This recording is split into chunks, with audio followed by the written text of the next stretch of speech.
Party जिंदाबाद। हमारी मांगे पूरी करो। 3500 में दम नहीं, 3500 में दम नहीं, हमारी मांगे पूरी करो। 3500 में दम नहीं, हमारी मांगे पूरी करो। लाठी डंडा खाएंगे, लाठी डंडा खाएंगे, हमारी मांगे पूरी करो।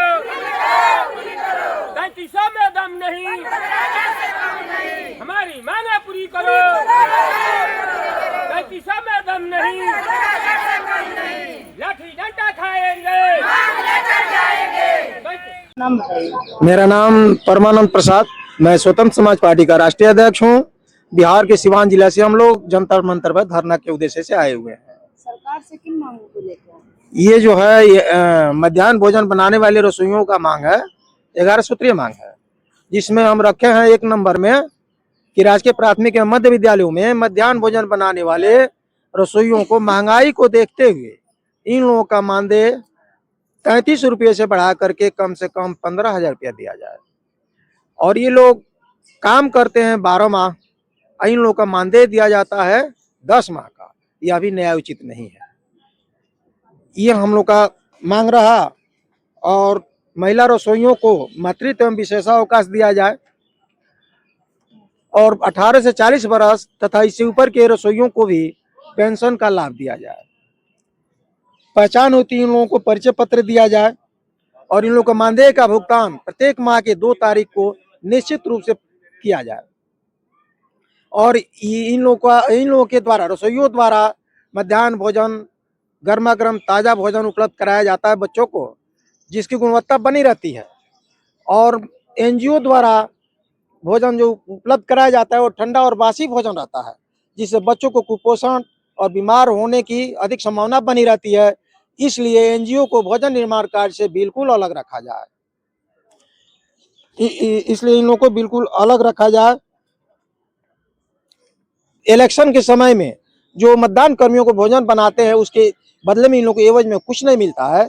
इसलिए हमारा कहना है कि इन लोगों को भी मतदान कर्मियों के भुगतान के साथ ही साथ रसोइयों को भी पारिश्रमिक का भुगतान किया जाए। और प्रत्येक वर्ष महिला रसोइयों को 2 साड़ी दिया जाए और पुरुष रसोइया को ड्रेस कोड दिया जाए। आपको लगता है सरकार इन मांगों को मानेगी? बिल्कुल मानेगी, चूंकि ये जो जेन्युइन चीज है, सत्य है कि इन लोगों को महंगाई के हिसाब से 33 रुपये कुछ नहीं है। उससे न ये लोग अपना घर परिवार चलाएंगे, न बच्चों को शिक्षा दे पाएंगे। इसमें इन लोगों का कोई विकास का कार्य नहीं होगा। इसलिए इन लोगों को मानदेय की बढ़ोतरी करना अति आवश्यक है। इसलिए हम लोग यहाँ धरना दिए हुए हैं। 11 सूत्रीय मांग है हम लोगों का। और सेवानिवृत्त होने पर एक रसोइया के आश्रित को कम से कम सेवानिवृत्त हो या मृत्यु होती है तो उनके परिवार को एक आदमी को रसोइया के पद पर नौकरी दी जाए।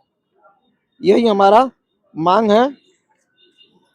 सरकार नहीं सुनती है आप लोगों की, तो आप लोगों का अगला कदम क्या? हम लोग इसके लिए उग्र आंदोलन करेंगे। यहाँ पर हम लोग आमरण अनशन तक करेंगे और हम लोग अपनी मांग को मनवा करके ही मानेंगे। चाहेंगे कि हम लोग मिड डे मील जो विद्यालय में बनाते हैं, तो हम यही चाहेंगे कि हम लोगों का पेमेंट जो है समय समय पर मिलता नहीं। और जब हम लोग आंदोलन करते हैं, हड़ताल करते हैं, तो ये एनजीओ को बुला करके खाना बंटवाना शुरू कर देते हैं। 3 रोज 4 रोज का खाना बनाया हुआ बच्चों को जी, कि इसलिए कि इन लोगों को एनजीओ को लगा देंगे तो लोग डर से कुछ बोलेगा नहीं। अरे भाई, तो एक ही आदमी को रखो, कि तो रसोइया का रखो, नहीं तो एनजीओ को रखो।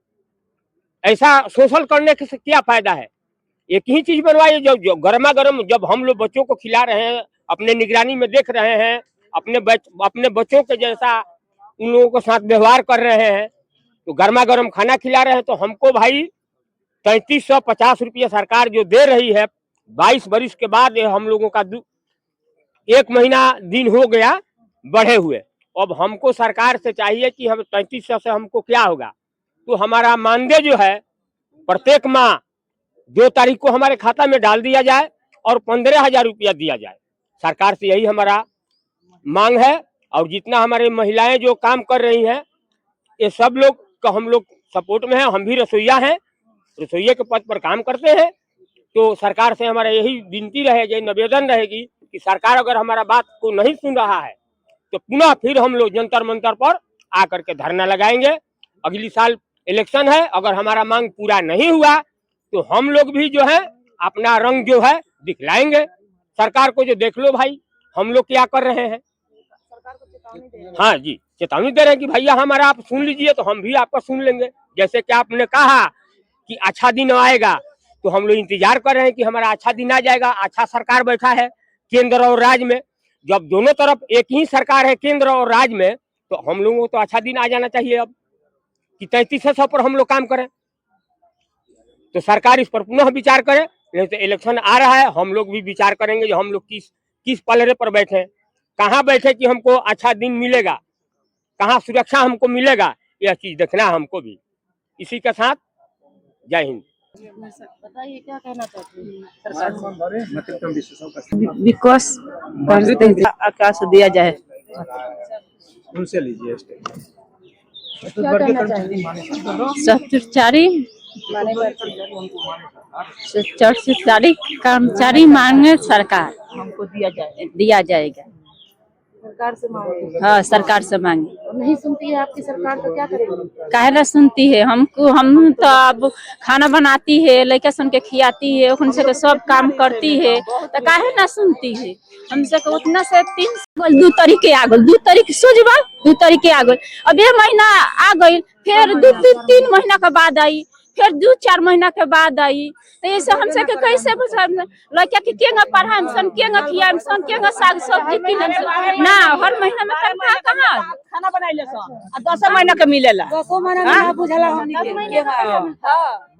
2 महीना के 2 महीना के नहीं मिलता है मार्च के आती क्या। 2 महीना का हमसे 10 महीना का पूरा हमनी के के तनख्वाह ना मिलेला, बुझाइबे ना करेला। 2 महीना 4 महीना 6 महीना पर मिली तो कहाँ से बुझाई? हमनी के जब सरकार के वोट दिले तो सरकारों हमनी के मानी, कुछ ना कुछ मानी।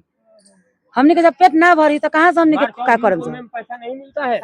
मार्च और जून में हम लोग काम करते हैं गर्मी में, और उसको छुट्टी में काटा जाता है। जो नहीं खाना नहीं बनता है, तो जब नहीं बनता है तो फिर उस महीना में हड़ताल रखिए, राशन मत भेजिए वहाँ स्कूलों में। कहने का मतलब है 2 महीने के आपको पैसे नहीं मिलता है। सरकार नहीं देती है या वहाँ के जो ठेकेदार है वो हाँ वही नहीं देते, सरकार नहीं दे रही है।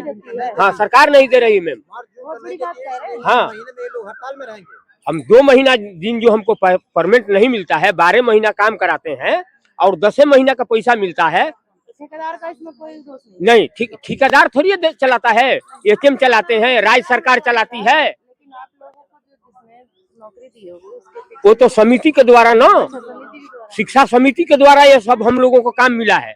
और सरकार हमको बोला कि हम आपको कर्मचारी बनाएंगे, वो भी कोई पूरा नहीं हुआ। तो कर्मचारी संविदा पर हम लोग काम कर रहे हैं, तो अब कब सरकारी कर्मचारी हम लोग घोषित होंगे पता नहीं चल रहा है। नहीं, संविदा कर्मी पर हम लोग खट रहे हैं। तो हम सरकार से यही कहेंगे कि 12 महीना का तनख्वाह हमारा लागू किया जाए। यही सरकार से पुनः मांग रहेगी। इसीलिए हम लोग जंतर मंतर पर आए हुए हैं। जितने हमारे बहनों लोग आपसे बात किए, तो मोदी जी से हमारा यही कहना है कि आप यहाँ बैठे हुए हैं तो बिहार में कह रहे हैं कि विकास हो रहा है। तो विकास तो हो रहा है, लेकिन हमारा विकास कब होगा? मिड डे मील वालों को विकास कब दीजिएगा आप? मिड डे मील वालों को भी तो विकास होना चाहिए कि 3300 में हम अपना बच्चों को पढ़ाएं, कि अपना इलाज कराएं, कि अपने लिए कुछ खाने के लिए खरीदें। अभी तो आए हैं, आप लोगों को जैसा लोग मददगार हम लोगों को मदद कर रहे हैं, तब तो कुछ हो रहा है यहाँ। नहीं तो यहाँ तो कोई पूछने वाला भी नहीं है हम लोगों को। अगर जायज मांग है हमारा 11 ठो, तो इस पर पुनः विचार करें कि हम लोग भी मजबूर ना हो। अगले साल इलेक्शन आने वाला है, तो ऐसा कोई काम किया जाए यह केंद्र से कि हमारा जो 15,000 मांग है इसको पुनः लागू किया जाए, जो हम लोग भी खुशहाल रहे और सरकार भी खुशहाल रहे। यही हमारा मांग है सरकार से। अगर नहीं मांग पूरी हुई तो फिर हम पटना में गर्दनी बाग में, वहाँ भी हम लोग मानेंगे नहीं। वहाँ भी हम लोग अपना में आंदोलन करेंगे। एकदम करेंगे आंदोलन। सेतु को जाम करेंगे, गांधी सेतु जाम कर देंगे। पूरे रसोईया को, जिला भर को रसोईया को बुला लेंगे और 30 जिला को रसोईया को बुला करके जाम लगा देंगे। काहे नहीं दीजिएगा? कब दीजिएगा भाई? कुछ लोग तो मर गए खट करके, उन लोगों को क्या मिला? कुछ नहीं मिला। उनके जगह पर बोला जाता है एचएम साहब से कि उनके घर परिवार को आदमी को लगा दीजिए। कहाँ कोई सुनता है? कहता है कि अब नहीं होगा, दूसरा कोई लगेगा। ऐसा कहाँ है? 22 वर्ष जो व्यक्ति खाटा वो अपना हक मांग रहा है कि हम जीवन भर 50 पैसा पर आपके घर काम किए, सरकार के घर, तो अब उस जगह पर हमारे परिवार के लोगों को लगा दिया जाए। तो लोग बोल रहा है कि नहीं, ऐसा नहीं होगा। काहे नहीं होगा भाई? हमको कोई रिटायरमेंट मिला है कि हमको 20-25 हजार तनख्वाह मिला है?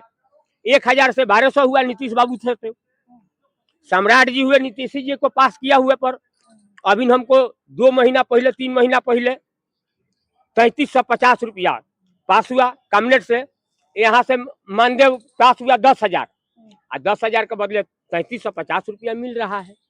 कब तक हम लोग इंतजार करें? गरीब लोग कहता है बिहार में विकास हो रहा है, तो विकास हो रहा है कहाँ? बड़े लोगों के पास कि छोटे लोगों के पास? किसके पास विकास हो रहा है?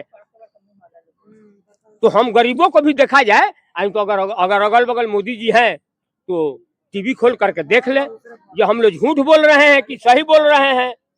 तो अगर यहाँ भी ये भी है, आए कहाँ से आप लोग? हम सिवान बिहार से। सिवान बिहार, राजेंद्र बाबू प्रथम राष्ट्रपति जो थे उनके गांव से हम लोग हैं। और स्कूलों में जो हम लोग काम जो कर रहे हैं शिक्षा समिति की तरफ से, तो अगर हम लोग ज्यादा दबाव दिए तो वो भी होता है नोटिस जारी करो, इनको लिख पढ़ करके हटा दो। ऐसे कई रसोइयों को हटा दिया गया एचएम के द्वारा। ऐसे कितने रसोइया हैं जो कि उनको हटा दिया गया कि क्यों अपना हक मांग रही है? चुप रहो, तुम जो कहेंगे वो जितना दे रहे हैं उतना ही बनाओ, ज्यादा बकबक करेगी तो लिख करके हटा देंगे। ऐसा होता है, हुआ है। कितने लोग निलंबित है अभी हमारे रसोइया लोग। शिकायत नहीं करी आपने? हाँ, किए हैं तो जिला में शिकायत दिए, बीओ साहब को दिए, बीओ साहब ने पर्ची लेकर के दमीकस गए, मिली भगत कर लिए, सुनवाई नहीं है। कोई सुनवाई नहीं। एक लाल बहादुर रावत हैं जो कि छपरा जिला से आते हैं, उनको इंजाम लगा करके, झूठा इंजाम लगा करके उनको नौकरी से निकाल दिया गया।